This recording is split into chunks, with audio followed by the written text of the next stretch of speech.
Guys, before we get into this video, please like and subscribe. It really helps the channel. Enjoy. Back to the video. Product, sales, or marketing, which one is the most important? I'm going to dare say marketing. Here is why. If you look at Apple, there are so many other people that create phones. If you look at McDonald's, there are so many other people in the world that create burgers. If you look at Mitsubishi, if you look at Tesla, there are so many other people that create cars. But why do people pick Tesla? Why do people pick McDonald's? Why do people pick Apple? It is marketing. There are always people in the world that have, not always, but there are often many alternatives to excellent products in the world, but it's the person that's been able to master marketing that gets the distribution in people's hands to be able to get them to pick that product over other options.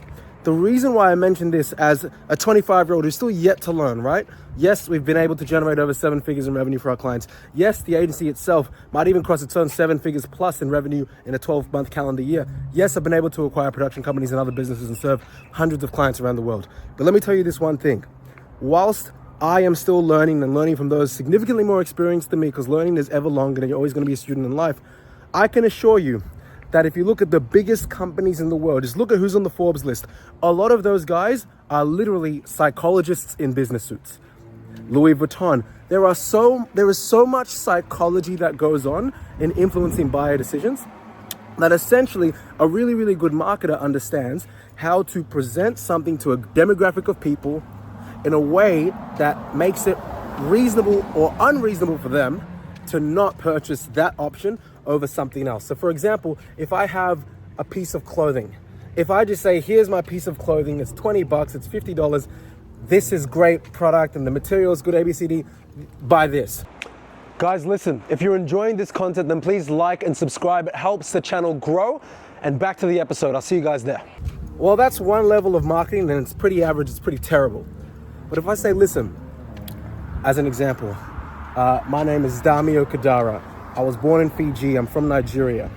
And my earliest memories of being alive were looking at the Fiji beaches whilst my mother was carrying me on her back. I was the oldest sibling, and by the time I'd come to Australia, being a Nigerian immigrant, I always wanted something to remind me back of those beaches in Fiji, whilst also infusing my Nigerian culture. So what I did was I researched and I studied and I read 1,000 books on Fijian culture, on Nigerian culture. And I found that there was just 3 patterns that were similar and purely aligned between all of the cultures and between the 2 cultures and the brands, between the 2 cultures. And these 3 fabrics I had to travel across the world to obtain. And then I was able to hire my sister, I don't have a sister, my sister part-time as the fabric designer. I'm making stuff up, right? And she was able to fuse these things from scratch and create one-of-one pieces that blend these 2 cultures together. Astonished at how beautiful it looked on my sister, I let her name the product. And we called it Louis Vuitton. Giving a terrible name here, terrible example. And we started selling it to our neighborhood loved it. Next minute it was the city, next minute it was the district, next minute it was the country. And now we're expanding into Australia. There were only 1,000 garments up for sale over the next 3 months. If you want to be on the waiting list, fill out here. See how that's so much more of an engaging story with marketing and storytelling, right? Because I have basically sub-communicated relevant characteristics and pieces of story, such as the immigrant story, the migrant story, coming across. There was a big dog there that was yelling. I had no idea what was going on. The migrant story, the traveler, people that love certain cultures, right? And I've basically also created a bit of scarcity. All of this is marketing, framing, right? Psychology. I can assure you guys, product, marketing, or sales, unfortunately, by the way, I don't even think this is a good thing. I think product should be above everything.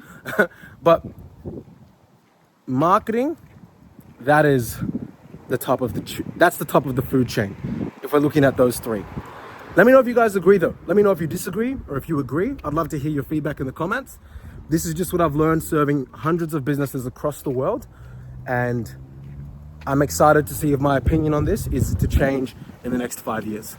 But something tells me it might not. Again, this is not my opinion. This is just what I've seen in terms of habits between some of the bigger clients that we've worked with and the smaller ones.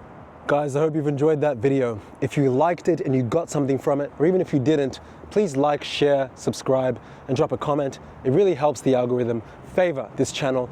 And the more you support us, the more we can give you guys more extreme levels of value throughout 2025 and beyond. Looking forward to the next episode and being able to serve you guys. And as always, think mega. Take care.